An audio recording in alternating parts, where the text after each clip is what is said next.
वज़ीर दिफा ख्वाजा आसिफ ने कहा है कि मोहसिन नकवी वज़ीर दाखिला होने के बावजूद इस सिस्टम का हिस्सा नहीं। मोहसिन नकवी उस आजमाइश से नहीं गुजरे जिससे हम गुजरे हैं।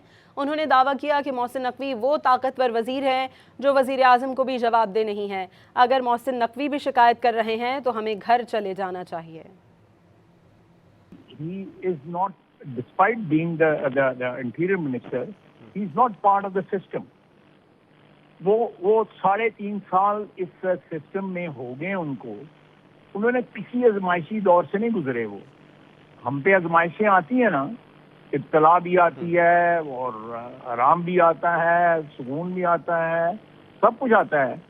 वो एकदम किसी मैं नहीं समझता कि विद ऑल ड्यू रिस्पेक्ट कि ये 3.5 साल में उनको वो चीफ मिनिस्टर भी रहे, उसके बाद द स्ट्रॉन्गेस्ट मिनिस्टर जो प्राइम मिनिस्टर को भी कोई मेरा लंबे चौड़े जवाब दे नहीं है, वो ये अगर शिकायत कर रहे हैं तो फिर तो मेरा ख्याल है हमें घर चले जाना चाहिए।